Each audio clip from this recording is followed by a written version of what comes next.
Good evening, everyone.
Thank you so much, Cooks. Ngicela ukuthi uthole ama-speaker wethu ne. Ngiyabona uhluluhelo ukhona.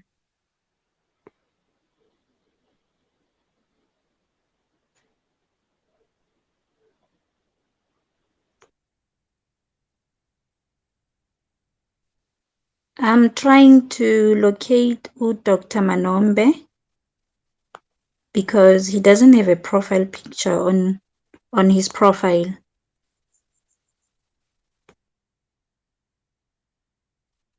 Can you see Ukia?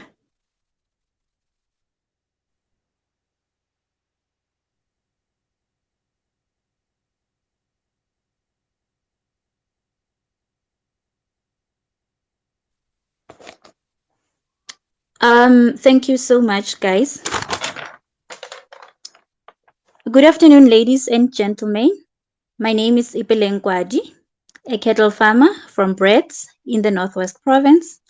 I'm also one of the mentors at the Office of the Premier in the province, facilitating youth agricultural programs. It is our duty to make sure that women and youth get enough support from our government. It is not an easy journey, but through the hard work and passion, I would like to urge farmers to keep engaging positively through our farming networks. Welcome to Farm Spaces, the show with different farming-related topics, ensuring that farmers get positive interactions and connections after the show. A special thank you to Guguletu Mahlangu and other farmers who normally host the platform. Today's topic is animal health, and I've sent out invitation to our vets to join us tonight. We have Dr. Manombe, Dr. Kia, Dr. Kekana, and Dr. Justice has just sent an apology, and Dr. Justice actually he's my vet. So yeah, I hope he's going to join us through the show. Without wasting any time, I'll request each and every one of them to make the introduction. Then later, they will share their presentation. I was going to start with Dr. Manombe, but I can't find him.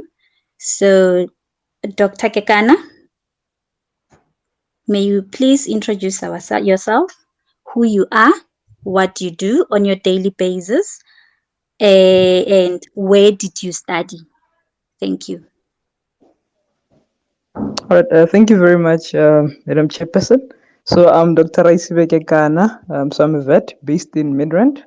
So what I do, I work for MSD Animal Health. So essentially, my portfolio is to make sure that our products are suited for the emerging market. So smaller farmers and farmers that want to go commercial. So that's what I do at MSD. So essentially, we do that through a lot of farmers' days, specialized campaigns that are targeted at the needs of the smaller scale farmers. Right. And on weekends, what I do is I do a lot of pregnancy diagnosis and surgeries. So one of my favorite surgeries is the Brahman prolapse fixing with the penis. That's one of my favorite surgeries to do because it really goes a long way in saving a farmer's worth in the bull. So essentially, I trained at the University of Pretoria, so veterinary science. It's a 6-year degree in South Africa, and the most of SADC actually, University of Pretoria Northern campus offers the course, and it's one of the very good courses that's accredited worldwide. So essentially, what it means being accredited worldwide is anytime, any day, you can decide I want to go work in the UK, I want to go work in Australia, and you can essentially walk into a vet practice in Australia without finishing any extra board exams and those sort of things. All right, that's all I have for you. Thank you so much, Dr. Kekana. It is always good to have professionals when dealing with medical issues and vaccines. I've just located Dr. Kia is here, but she's not on one of our speakers. She's a listener. Gugu, if you can look at her profile, she's holding a goat. She's wearing an orange T-shirt. Without wasting any time, Dr. Kekana, I believe as one of our speakers, you've got the experience and you will give us a good insight when it comes to the animal health. So while others are still trying to log in, maybe they might be having network problems. I believe our vets are primarily responsible for ensuring that farm animals are healthy, disease-free, and well looked after. They also prevent or manage outbreaks of serious diseases, and in doing so, support the farming industry. They protect the well-being of our livestock. We love you so much, guys. We love you. Believe you me, Dr. Justice is always on my speed dial because I cannot afford to lose production because of the health of animals. So I'm going to request Dr. Kekana to do your presentation, and then while others are still connecting, do your presentation. I'll give you 10 minutes, and the listeners will be given the opportunity to ask you the questions. Thank you so much, Kekana. The floor is yours. Right. Thank you very much. I just want to start off by saying that I won't be able to cover all the important things in 10 minutes. So my DMs are always open for whoever wants to ask any additional questions. All right. So essentially, for any farming operation to be successful, there's three most important things that a farmer must be focused on. So you must be focused on production, you must be focused on reproduction, and you must be focused on the immunity of your animals. So today, with the time that we have, we'll be focusing on immunity of your animals, which is essentially the ability of your animals to withstand disease. And what is the easiest way to achieve that? You can achieve that through vaccinations. So with the time that I'm given, I'll be discussing small stock vaccinations, the most important or key basic vaccination program is for your small stock. So again, no one program is specific is will work on each and every farm. Discuss with your local veterinarian where you feel that there's something that's missing. All right. So the first thing that you should always be sure of, you should also always make sure that you vaccinate animals that are in a good condition. So if you take skinny animals that are hungry and you try and vaccinate them, your vaccine is going to fail because there's essentially no energy or any protein and vitamins to make sure that the vaccine works. Okay, without wasting any further more time, so the most important vaccines that I would say any small stock producer needs to take off is your multi-clostridial vaccines. So multi-clostridial, your pulpy kidney, your black quarter, your red gut.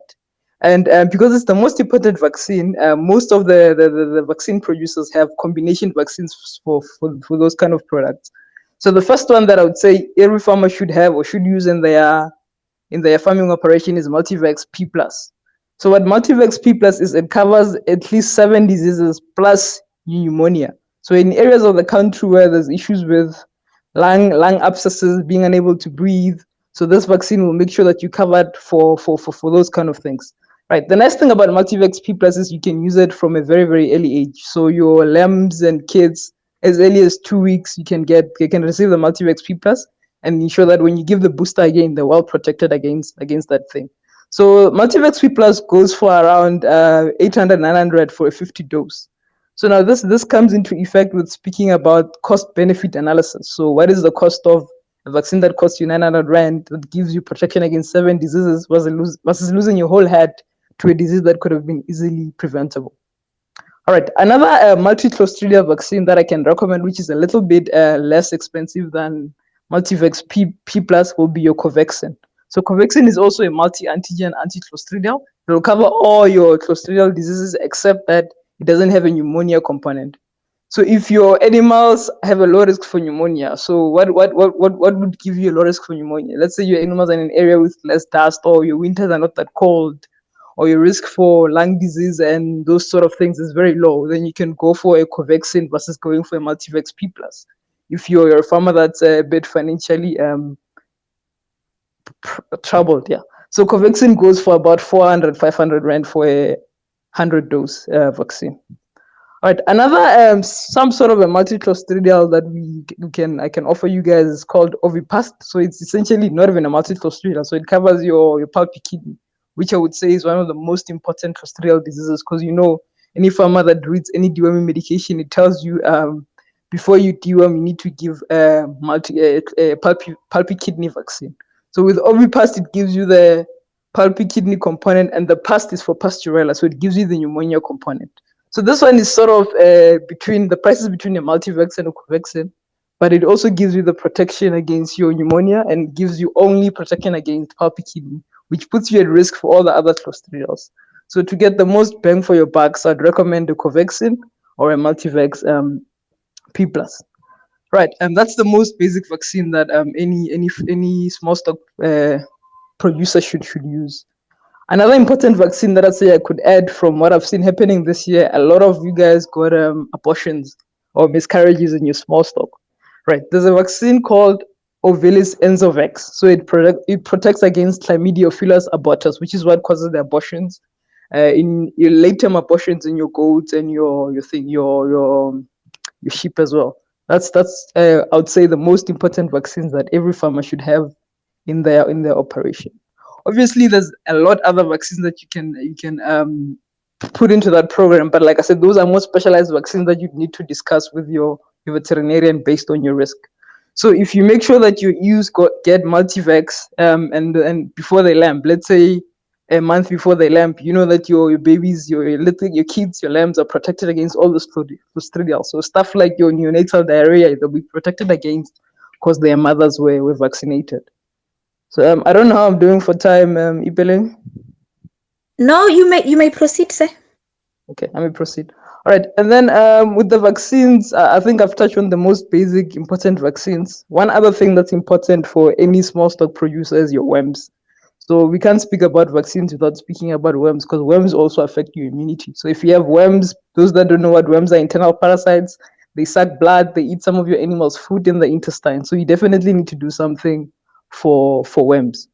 Right. So we have a lot of deworming products on the market. What you want to look for when buying a dewormer, you want to look at the wireworm activity and the wireworm residual action activity. So what residual action means is that when you give your goat, your sheep, that medication, how long will it last in the body to protect the animal from reinfestation? So from the worms reinfecting it again.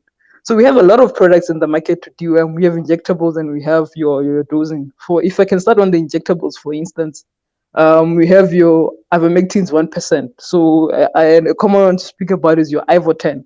So what Ivo10 does is you inject it. It's a 1%. You inject it, it gets rid of all the worms, and it disappears from the body in about 7 days or so. And then we have some that are more longer acting, which will give you an extra bang for your buck. And the good thing about the injectables is that they also protect you against the ticks. So another nice injectable antiparasitic or something for worms you can try is a solution 3.5%. So what solution does is it has a claim that says that if you inject your animals with solution 3.5%, there will be no worms, or it will be effective against worms for 50 days in the body, and it will be effective for the cattle guys. It will be effective against blue ticks for 54 days. So what that means is that when you inject it today for 54 days, you won't see an adult tick on top of your animals. Right. So that's a nice bang for your buck. It's simple to use. You inject, and then you sort it for 50 days with you know that you're safe from worms. Right. Another class of dewormers, the ones that you dose, or the wide remedies that you put into the mouth. The first one, I have two products from MSD that actually have special claims for goats. If you look at a lot of your products, they're not registered for use in goats, but these two that I'm going to speak about means that they were tested and they were trialed for goats and they actually work for goats. All right. The first one that we should speak about is your Nemarid Orange. So Nemarid Orange, it's a dewormer. You put it in your mouth, has effect against roundworms and your tapeworms as well. So you can also give it to your young ones. And then it also has a residual action. Another, this one, Nemarid Orange, the only tricky thing about it, you need to make sure you get your animal's weight correctly because it's a nice and effective medication. So if you don't get the dose correctly, you can easily push your lamb or your kid over. And then another safe product that you can use that's been in the market for years, I'm sure all of you guys should know it, your Panacure BS. So your Panacure paste, it's a nice thing and you can use it on almost all farm species.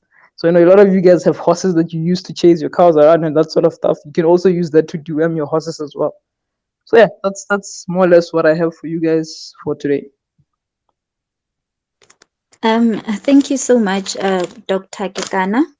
We are still struggling to get Dr. Manombe, but I see Dr. Kia is here. So on our next episodes, we will improve to a point where we'll be sharing some slides after each and every episode so that farmers may be able to go through the slides. So I'm going to open up the floor for the questions. Dr. Kekana has been presenting about this small stock. If there's any question, you may request to be a speaker.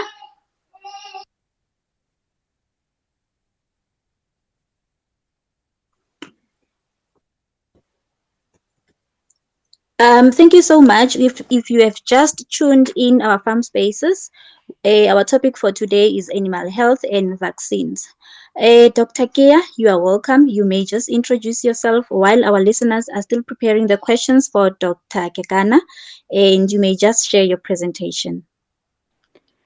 Okay, good evening, everyone, and I would like to say thank you very much to Gugu and Nipileng for organizing this and the privilege of inviting us. I'm Dr. Kiabet Ngube. I'm a genomics specialist for I work for my company, Kia Ngube Agri Services, and I also consult for a company that specializes in genetic testing and profiling, parentage, and all the other tests that we do in animals. So, my presentation will be mainly on poultry health and awesome presentation. Dr. Kekana, he covered most of the vaccination things that I'm going to leave out because he has covered that. I'll talk more on management because in order to prevent diseases, you have to have good management in your farm. And then I prepared more into poultry, just like, Dr. Kekana covered small stock.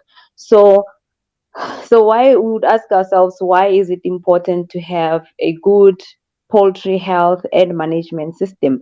It is because the best and house stock with the best genetic potential will not grow and produce effectively if they become diseased or infested with parasites. So then good poultry health and management is important component in poultry production.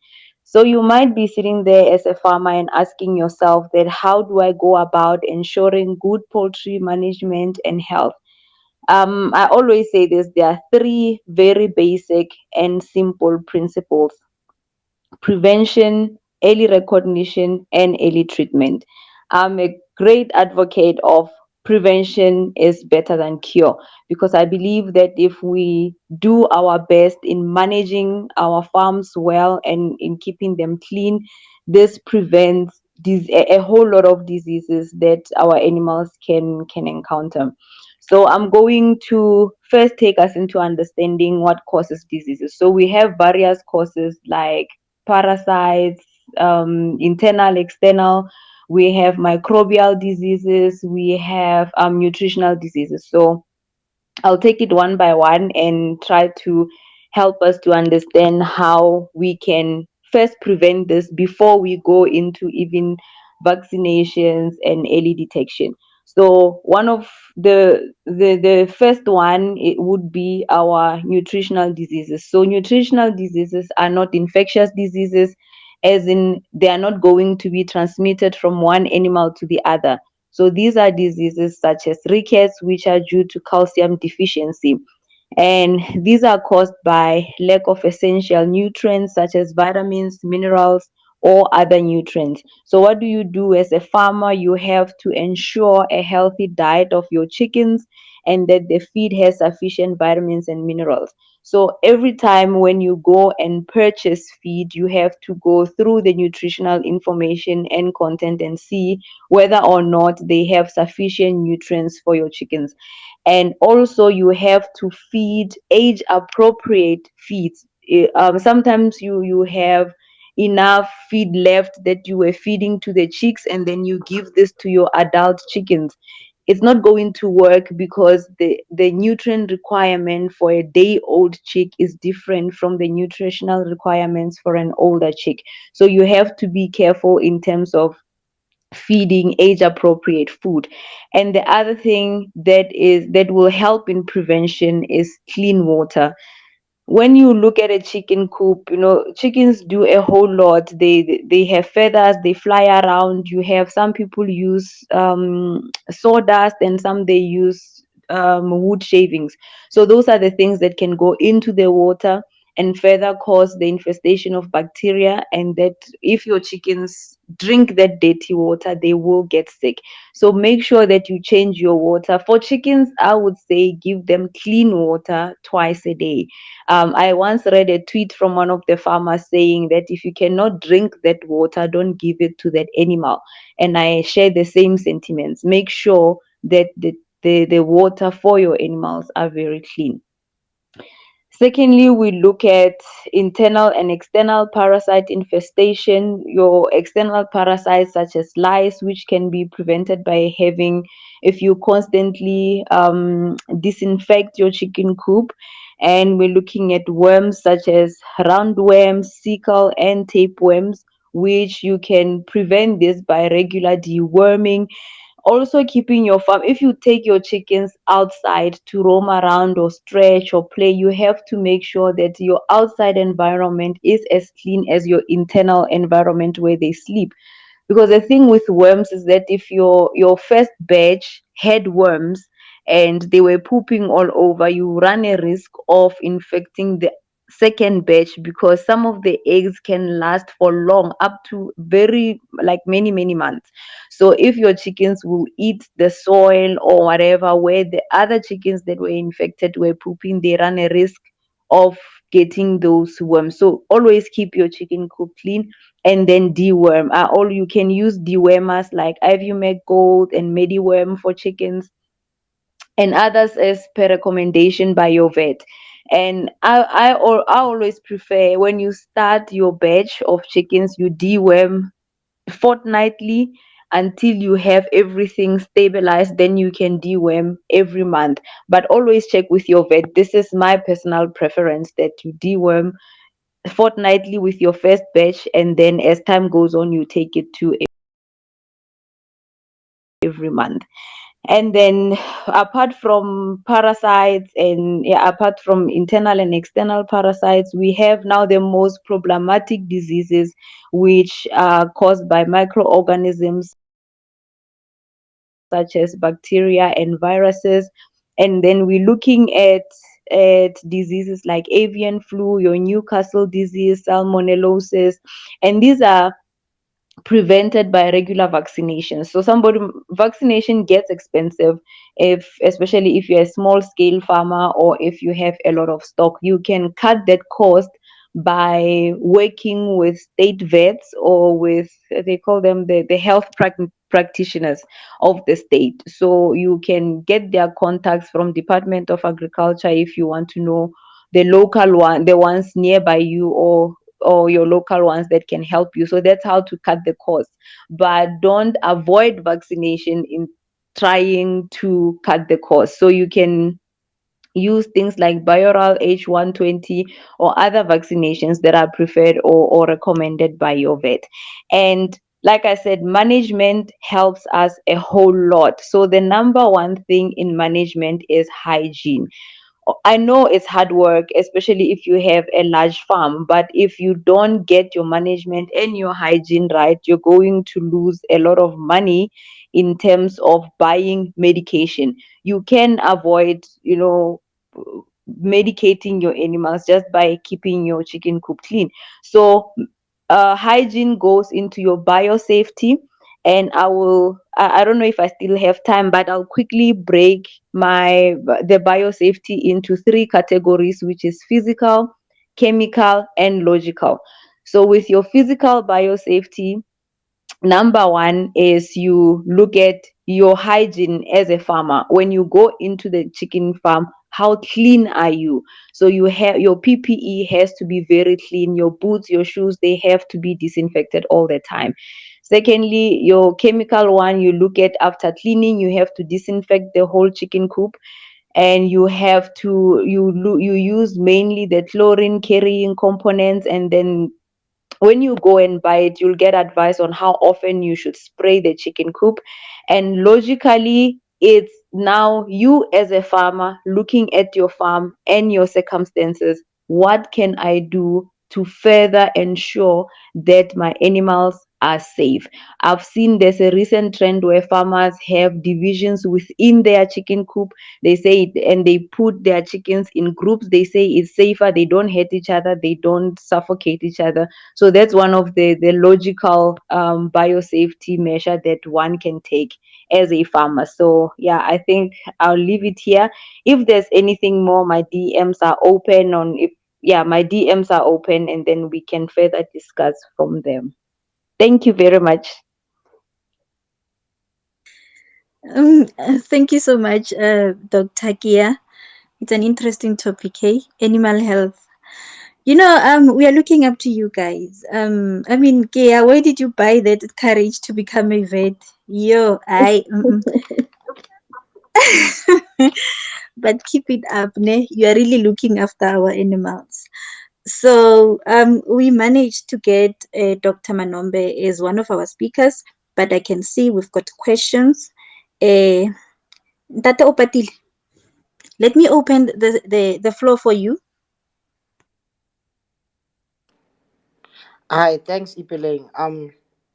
Yo, animal health is a major science, and we appreciate the vets for coming to give that insight. So thank you guys. I have a question for Dr. Kikan. He mentioned two vaccines. There was the abortion vaccine and the horse dewormer. I didn't get the names of those products. Also, I have another question. One of the vets, if they can answer. I've got a problem with sheep that keep sneezing. They don't wheeze, and they're not suffocating in any way. It's just sometimes there's a little bit of mucus or snot, and you just hear them sneeze, and then the snot comes out. And then last question.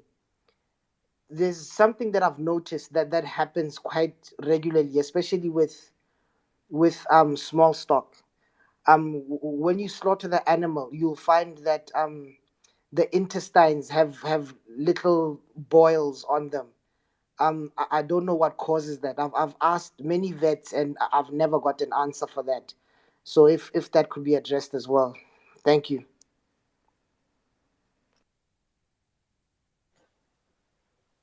Um, Thank you, Opatile. Dr. Kekana, can you answer the question? All right. The first question on the products for the vaccine for abortions and the host dewormer. So the one for abortions is Ovilis Enzovac. Ovilis Enzovac. It's an MSD product. If you go on the MSD website and you look under product guide for sheep and goats, you'll see Ovilis Enzovac. So it protects against the enzo is enzootic abortions caused by chlamydia. The only NB thing about this vaccine is you need to be sure that your animal is not pregnant when you give it. So that's where we come in as vets. So you call one of us to come and scan your animals to make sure that they're not pregnant. So that's when you give to your females because they're the ones that usually get the miscarriage. All right. And then the host dewormer product, the name is Panacure BS. Panacure BS. That's the product. You can Google it. It's been in the industry for years. It's a common product. That's the one you should check out. And then for the sneezing, what usually causes sneezing in small stock when you've ruled out your pneumonia? I'm sure you've given it countless amounts of antibiotics. So the only logical thing left is nasal worm. I don't know if you guys know what nasal worm is, but it's essentially a worm that sits inside the nasal passages and irritates the nose of the goat or the sheep. So one good product to deal with that, solution 3.5% is very good at knocking it. Remember, the 3.5% is a combination of ivermectin and abamectin. So it's a double active. It will knock out whatever parasite you have that you're struggling to get rid of with just your normal 1% ivermectin. So another important thing before doing any dewormer or any injection for deworming, always make sure your animals are vaccinated for pulpy kidney. So animals being vaccinated for pulpy kidney doesn't mean you should use Pulpivax, but all the other multiclostridials contain pulpy kidney antigen. So any good multiclostridial worth its back should contain a pulpy kidney vaccine. So if you've used Multivax P Plus or you've used Corvexin and you've used it the way the manufacturer recommends, using it today and then in a month boosting it, you're good to go for a whole year. So any period for the year you can do them without having to worry about the anti-clostridials. Right. The last question with the little boils on the intestines. I also started noticing it that. So I'm from Lebochum, just outside Blokwane. A lot of the old timers there and the old magogos sent me the pictures. I also didn't know what it was at first, and then I ended up reading up, and it's some form of a subclinical coccidiosis. I don't know if you guys know what coccidiosis is, but with coccidiosis, what you get a if it's clinical or it's severe coccidiosis, you get diarrhea in your goats and your sheep. You can even get diarrhea from in your cows as well. So coccidiosis is a big problem. So the reason why a lot of farmers are not picking up is because it's not causing any disease, but you just get the cyst forming on the intestines, which is what I think the issue is there. So there's a lot of ways to talk about to control coccidia. If there's no clinical signs and farmers don't see the need to treat it,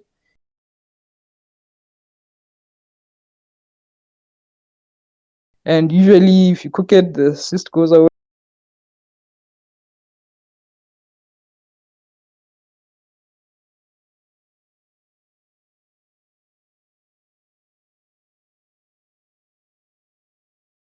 I've got an answer for the little intestine issue.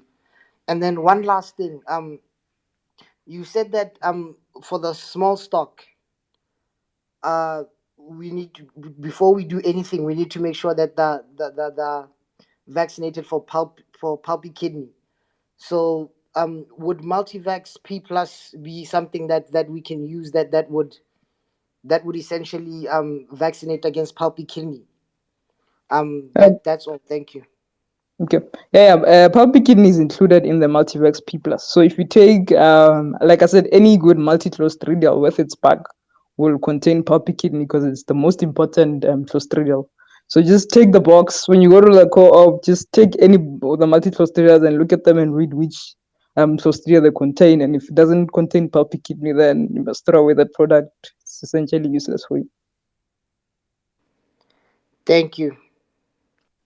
Tata Upatile, I think you should just move from Botswana and come back to South Africa. I know Upatile was staying in Cape Town for a very long time and he just moved to Botswana. So I'm just suggesting that the youngest farmer, maybe I can see that he's just tuned in now. He's going to allocate you some 200 hectares so that you can join us in South Africa. Thank you so much, guys. I think there is another question from Uzazo. Zazo, unmute your mic, please. Thanks, Ipeleng, and really thankful to the experts that we have today, because animal health, as Upatile said, is a very important aspect of that. Actually leads, it drives lots of things like your profitability and things like that. So it's something that it's a topic that is quite exciting, and I've been keenly listening to it, to the speakers talk. And just to, I just wanted to make 2 points, and also then ask a question. The first point that I wanted to make is that I think we use vets, right, as firefighters, rather than uh, rather than actually incorporating them as part of the health management, holistic health management of our flock. And if you use them as firefighters, sometimes when you call the vet, there's a crisis, and it's too late then for them to actually intervene to save the animal. So what I what I've started doing is actually to have work with the vet to actually develop a head health strategy that looks at a whole range of aspects around the farm, to make sure that we actually, like what one of the vets said, that you actually catch the stuff before it hits you. You prevent any diseases from actually happening, because when if an outbreak happens, sometimes it's too late, and you then potentially lose animals. Then the second point that I wanted to make was that I guess animal health, although now we're talking about vaccinating and deworming and things like that, there's also different aspects that also come into it. Like your nutrition is also extremely important. For me, I think you need to give an animal a fighting chance of actually saving itself by making sure that its nutrition is top notch. If it's got all the nutrients and all the vitamins that it needs, then it's got a good chance of actually fighting diseases before they strike. And then my question, I guess it's directed to Dr. Kikana, is around, I guess, the use of vaccines and ensuring that you don't then have, or dewormers, and ensuring that you don't then have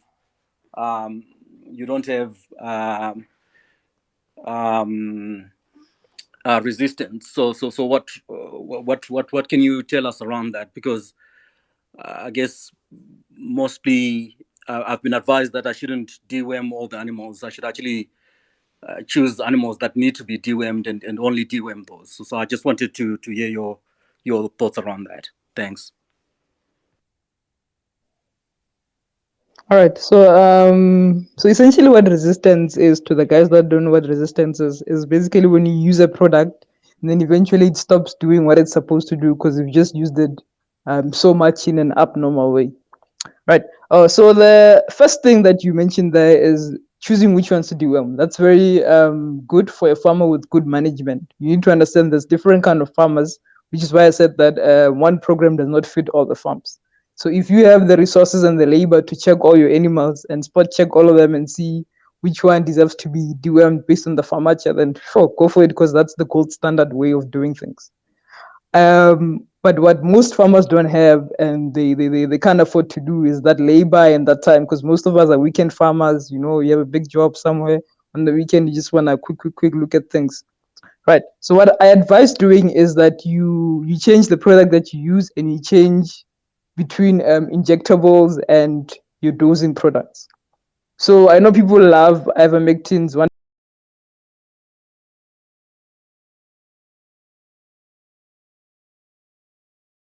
because it's a nice thing. You inject, you're gone. But people end up overusing it.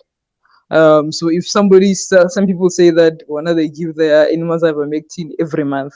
So imagine if you're a worm and every month you get ivermectin 1%, eventually you end up saying, this thing, it's not going to do anything to me. I'm used to it by now. And you know how to dodge and dive it. It's like traffic. When you drive in traffic every day, you eventually figure out the shortcuts, or no, today I'm going to dodge this, I'll go this way, that sort of thing. So what you should do is use your 1%, and then use your dosing remedies, your Nemarid, your Panacure, use those. And then when you really want when you have a serious problem that you want to deal with, then you hit it with your 3.5% solution. So essentially, in lambs and kids, I would say use something, a dosing product, because that will also take care of tapeworms and that sort of thing. So essentially, most sheep and goats, lambs and kids, you can deworm at about 2 months, 3 months, depending on your vaccination program and which product you're using to vaccinate against pulpy kidney. I hope that that answers your question. Yes.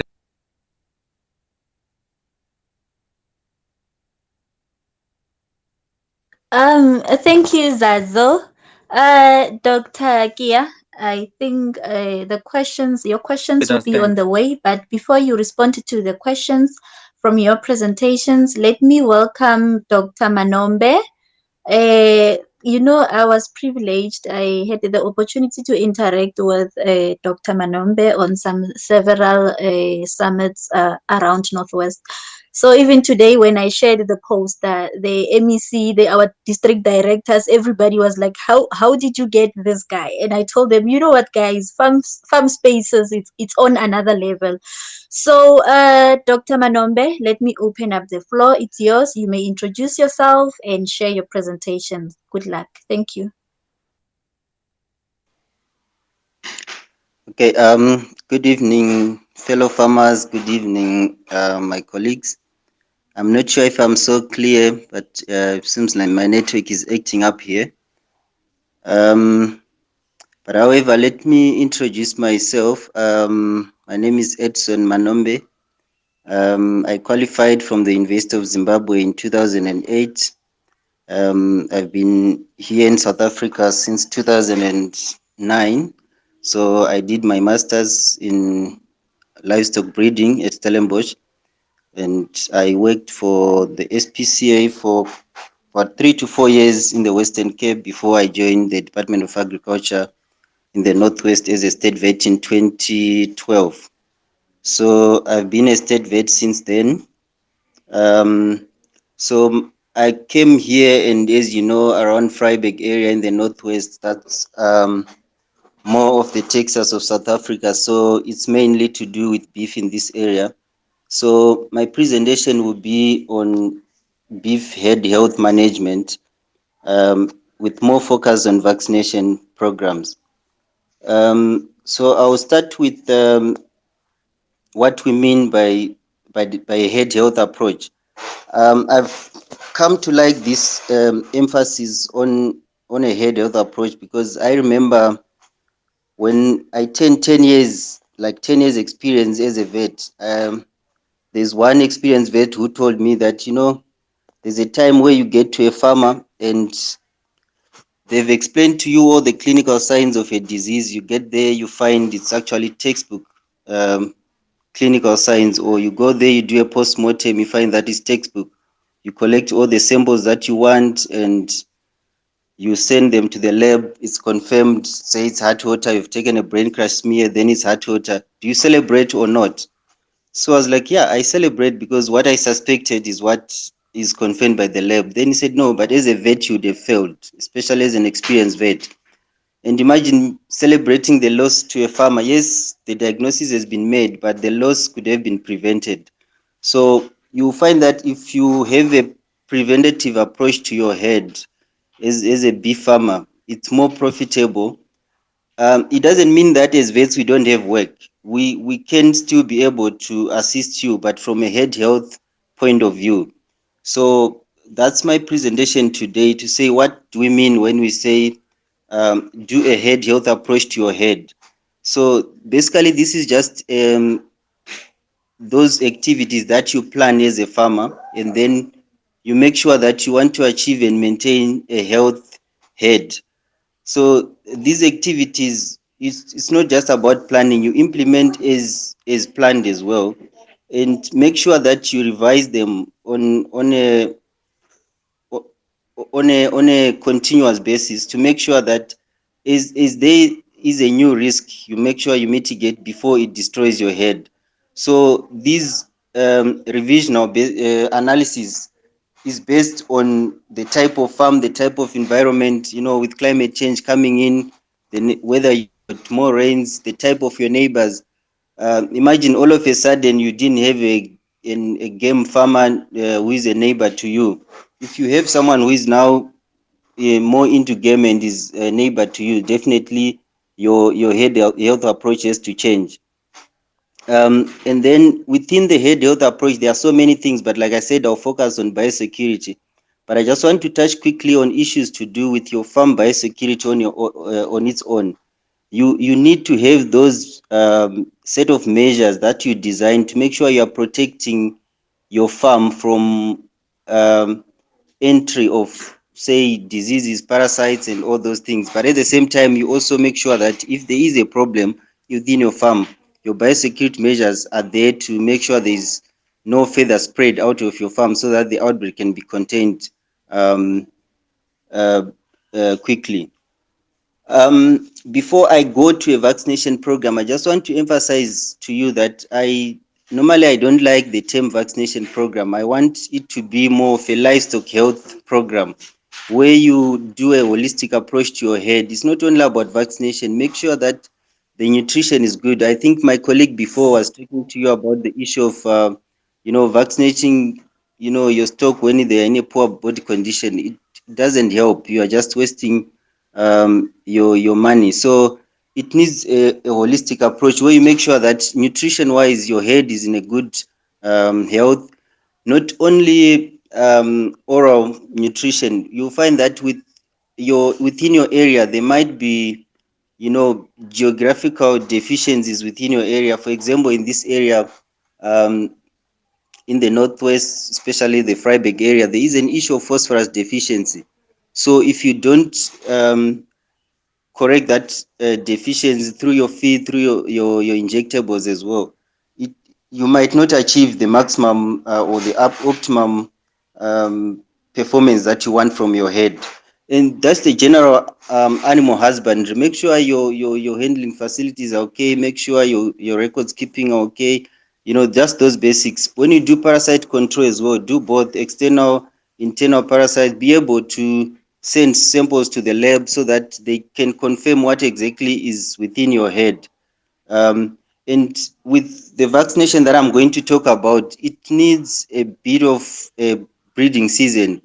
There is no point to say you need to vaccinate your heifers for this disease, and then only to find that at some point there are only 3 heifers in 1 month. The next month, then there are 5. The next month, there are only 2. So you just need to have a breeding season so that you vaccinate them at once. You see, it also reduces your cost. There are some vaccines, once you open them, you have to use them all at once.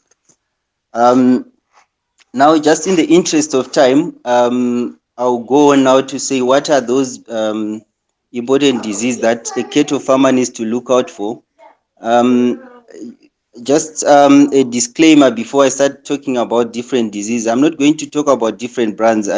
My colleague from MSD could easily do that. Like I said, I'm a state vet, so I don't want to promote one brand at the expense of another. So as a state vet as well, I'll start with state-controlled diseases, say mainly in South Africa. So you generally find that for a disease to be a state-controlled disease, obviously there are economic importance about the disease, but also there are issues to do with what we call zoonosis. So the disease might be easily transmissible to people. So we have to make sure we control it before it spreads to people. Otherwise, there will be socioeconomic implications involved. I'll start with anthrax. It's a very important disease that farmers must never forget to vaccinate against. I know there might be questions to say, but well, I've never heard of an anthrax outbreak, say for the past 5-10 years. But one thing for sure that you need to know is that anthrax bacteria is always in the form of spores. Those spores are always there, say, in the soil and all that. So anytime when you relax your vaccination, an outbreak can just okay. And when there's an outbreak of anthrax, like I say, it's a state-controlled disease, so it can just, wipe, say, 30-40% of your head, and before you know it, there might be people involved as well who might get sick or even die. So it's a disease that you always need to have, otherwise it might take out, uh, it might just boot you out of business. Then another disease which is important is brucellosis. This is a disease that farmers need not to relax on, because you see, with brucellosis, you can have your cow head just experiencing abortion storms, and that loss you might not recover. And as you know, there is no treatment at all. So, like my colleague said, just prevention is better than cure. But there are some cases where you realize that it's not only better than cure; it is prevention is the only way. So, with brucellosis, it's one of those things that you need to manage properly to make sure that your head is protected, your head is immune, to make sure that even if, say, you have introduced some cows which are brucellosis positive, your losses will be minimized. They might not, it might not be in a form of an abortion storm. So you just need to guard against brucellosis. Just quick to mention that when it comes to brucellosis, there are two vaccines on the market, S19 and RB51. So we encourage farmers to make sure that if you do heifer vaccination for brucellosis, you can use either S19 or RB51. But don't just stop there. Don't end there with just one vaccination, because it might just achieve 70% protection. You need to make sure that you give a booster. When you give a booster, you can't give S19 twice. So if you give the first vaccine, whether it's S19 or RB51, your subsequent boosters can only be RB51. So S19 can only be used on heifers which will be between 4 and 8 months. RB51, yes, can be used as well, but your boosters thereafter must be RB51. So you need to give a booster second injection, which is RB51, but you also need not only to stop there. If you give a second booster, then that might achieve about 91% protection. But then if you give a third RB51, especially like a month before breeding season, then you can be able to achieve about 97% protection. So farmers just need to know that. Then the another disease which is state controlled that I just want to quickly mention is rabies. Whenever you, like I was saying, imagine now your neighbor is a game farmer and there are jackals around and all that. Rabies is transmitted by jackals. Jackals are normal carriers of the disease. So sometimes when they are stressed, they can pass the disease to your head. And this normally happens when it's calving time. So when it's calving time, you find that the jackals, it's easy for them to attack calves. So as your cows are calving, they would want to attack the cows. But some good mothers then would want to protect their calves, and then they are the ones who attack. Then you find that your cow is like, rabies can present in a mad form or in a damp form. So you might find that your cow starts, just being vicious, bellowing, or it can just become so damp, and unfortunately there's no treatment. But it's one of those vaccines where you look at it to say, on the market, how much does it cost you to vaccinate one cow? You might find that it doesn't go beyond, say, 50 rand to vaccinate one cow, 20 rand maybe at most.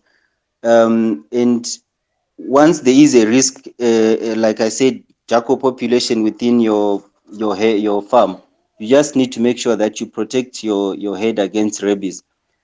So far, I think I was looking at our reports this year in our district. We have reported more than 20 positive cases. This is both in cattle and in jackals, because we just do that surveillance. If there is a jackal that is dead within a farm and the farmer presents it to us, we then test just to make sure we check if there is any rabies virus circulating. The recent one that we had was actually a horse, so you can imagine the jackal was just made and it transmitted the disease to a horse. Then I'll go to other diseases which they are seasonal diseases, if I may put that way. Those, most of them insect or transmitted diseases, like your lambskin disease, your Rift Valley fever. Sometimes you get farmers who, at the peak of the rainy season or at the peak of insect population, when the insects are now, in huge amounts, they've already started breeding and all that.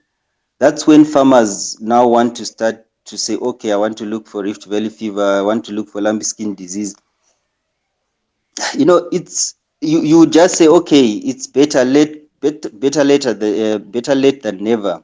But like I was saying, if you use a head health approach, you just need to know, okay, so during the rain season, what are the risks that I need to mitigate, and you become proactive. So you need to vaccinate for those diseases before the rain season, before the outbreak happens, or before the risk of insects actually destroy your head. But then some farmers, you might find that they only remember, or they only become active when it's the peak of the season, which might not be that effective. But just try to protect your head well before the season. The same, a disease like black quarter or black leg, it's mainly to do with age. So as long as you have fast growing animals, you need to supplement, you need to win them. Just make sure you vaccinate before that risk happens, because black quarter, it's mainly to do with fast growing animals, so you just need to vaccinate them. The same goes with botulism. You get farmers who, like our example I gave you, you want to go to a farm, the farmer is complaining, my cattle had, they died. I fed chicken manure, and you ask, okay, did you vaccinate for botulism? Then no. It becomes a textbook case where you like, okay, that's chicken manure, obviously that's the source of botulism and all that. So again, you need to be proactive. If you decide to say you want to supplement with chicken manure, just make sure you vaccinate for botulism. Most important thing with botulism, not only once should you vaccinate, you make sure you give a booster before you start feeding chicken manure, or before a season where botulism is very risky happens. What do I mean by season for botulism? If, like I said, if you're in this area around Freiburg where phosphorus is very deficient, most of the cattle, then they do what we call pica or pica, where they end up eating, you know, bones, dead birds within a farm and all those things. And that's the source of botulism as well. Just like chicken manure, most of the time when that is being collected, there are dead birds within the chicken manure. So that's the source. So you find that within a farm, there will be, dead birds, ostriches, and all those things. They become source of botulism. Your own cattle might die within a farm. Just make sure those bones, you collect them and destroy them, because next thing, once your cattle crave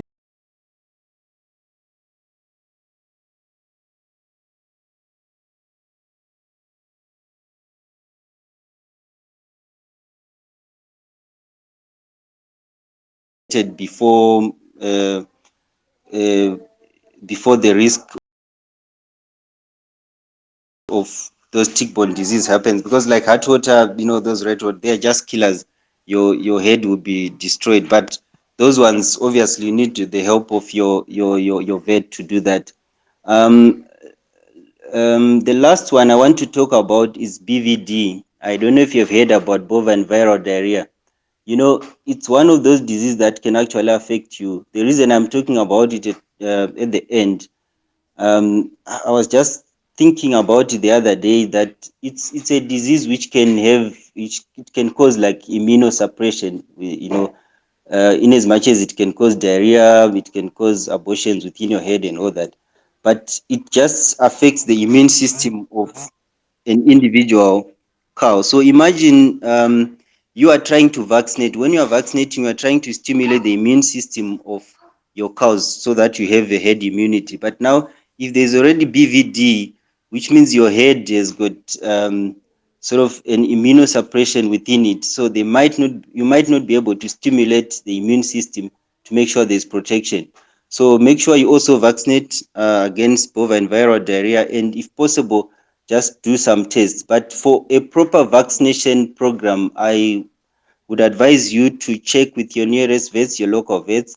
They know what happens. But I also encourage farmers to say, when you have problems within your farm, if you report your local vet, whether it's for post-mortem, for examination and all that, that informs us to be able to know what are the diseases that are within your head or within the area. Like I said, this herd health approach, it needs to be revised on a continuous basis so that we can be able to know as early as possible what are the new risks or what are those common risks that we need to control time and again. Thank you very much. Thank you so much, Dr. Manombe. Actually, I've been laughing. Later, this morning, Mr. Manombe and myself were talking about the myth on different provinces. He was working in the Western Cape, and there were many myths around the animals. Even in the Northwest Province, there are still farmers who tell you that we don't want a woman in our kraal. So yeah, as he's been presenting, I've been laughing at myself. So thank you very much for your presentation, Dr. Manombe. I'm going to open the floor for the questions. And Ms. Gugu, can you allow me to close the show exactly 5 minutes past 7? No problem.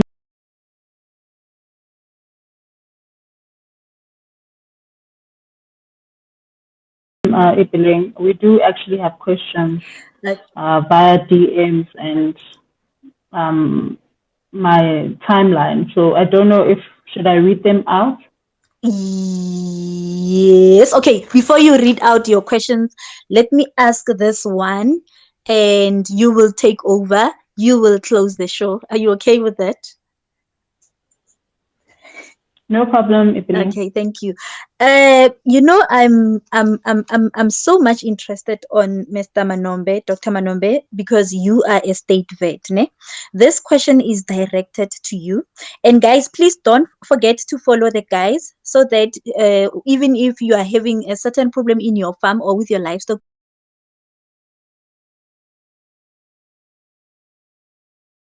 you may be able to raise the questions, because an hour with them, it's not enough. All of us won't be able to ask the questions, but later you can engage with them. My question, I'm a farmer, Mr. Manombe. I'm a farmer.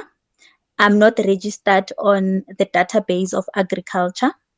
Am I going to be able to get your services as a state vet? Because most of our farmers are not well informed. They are just farming, they're at home.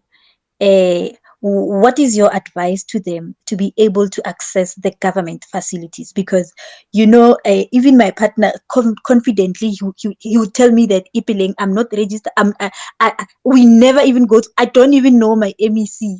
We never even interact with the government. But reality is that the farmers need to know what they do, because medication is very expensive nowadays. How are farmers getting access to the state facilities?